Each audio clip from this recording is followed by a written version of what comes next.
ಹೊನ್ನಾವರ ತಾಲೂಕಿನ ಹಳದಿಪುರದ ನವಿಲುಗೋಣ ಕ್ರಾಸ್ನಲ್ಲಿ KSRTC bus ನಿಲ್ಲಿಸದೆ ಶಾಲಾ college ಮಕ್ಕಳಿಗೆ ಹಾಗೂ ಮಹಿಳೆಯರಿಗೆ ತುಂಬಾ ತೊಂದರೆಯಾಗ್ತಿತ್ತು.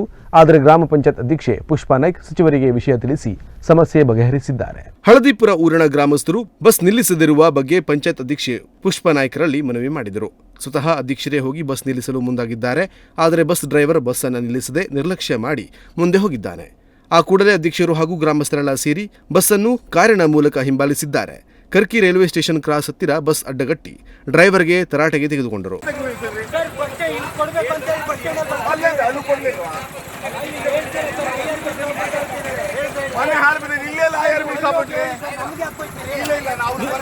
ನಿಮ್ಗೆ ಬೈತಾರೆ, ಯಾರಾದ್ರೂ ಬೈತಾರೆ, ನಿಮ್ಗೆ ಯಾರು ಬೈಲಿಲ್ಲ, ಅಲ್ಲಂತ ಸ್ಟಾಪ್ ಮಾಡೋದಿಲ್ಲ ಕೇಳೋದು.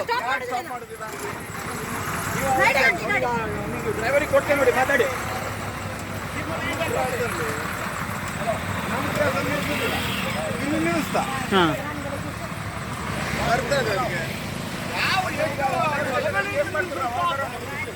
ಐಆರ್ಬಿ ಬಸ್ ಸ್ಟ್ಯಾಂಡ್ ಇದ್ದಲ್ಲಿ ಮಾತ್ರ ಬಸ್ ನಿಲ್ಲಿಸುತ್ತೇವೆ ಎಂದು ಬಸ್ ಕಂಡಕ್ಟರ್ ಈ ವೇಳೆ ವಾದ ಮಾಡುತ್ತಿದ್ದಾನೆ ಎನ್ನಲಾಗಿದೆ. ತದನಂತರ ಕುಮಟಾದಲ್ಲಿ ನಡೆಯುವ ಜನಸ್ಪಂದನ ಕಾರ್ಯಕ್ರಮಕ್ಕೆ ಹೊನ್ನಾವರ ಬ್ಲಾಕ್ ಕಾಂಗ್ರೆಸ್ ಅಧ್ಯಕ್ಷ ಮಹೇಶ್ ನಾಯ್ಕ್ ಅವರ ಜೊತೆಗೆ ತೆರಳುತ್ತಿದ್ದ ಸಚಿವರಾದ ಮಂಕಾಳ್ ವೈದ್ಯರಳಿ ಸಮಸ್ಯೆಯನ್ನು ಹೇಳಿಕೊಂಡರು. ವಿಷಯ ಗಮನಕ್ಕೆ ಬಂದ ಕೂಡಲೇ ಸಚಿವರು ಅಧಿಕಾರಿಗಳಿಗೆ ತರಾಟೆಗೆ ತೆಗೆದುಕೊಂಡರು.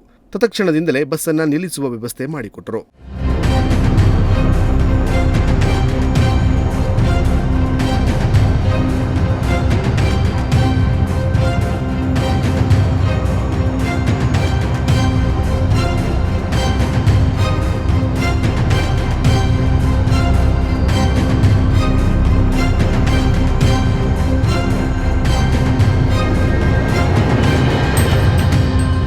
ಈ ಸಮಯದಲ್ಲಿ ಪಂಚಾಯತ್ ಸದಸ್ಯರಾದ ರತ್ನಾಕರ್ ನಾಯ್ಕ್, ಪರಮೇಶ್ವರ್ ನಾಯ್ಕ್, ಶ್ರೀಧರ ನಾಯ್ಕ್, ನಾಗರಾಜ ನಾಯ್ಕ್, ಪ್ರದೀಪ್ ನಾಯ್ಕ್, ದೀಪಕ್ ನಾಯ್ಕ್, ದತ್ತು ಆಚಾರಿ, ರಮೇಶ್ ನಾಯ್ಕ್ ಸೇರಿದಂತೆ ಗ್ರಾಮಸ್ಥರು ಸೇರಿದಂತೆ ಮೊದಲಾದವರು ಉಪಸ್ಥಿತರಿದ್ದರು. ನಾಗರಾಜ ನಾಯ್ಕ್, ನುಡಿಸಿರಿ ನ್ಯೂಸ್, ಹೊನ್ನಾವರ.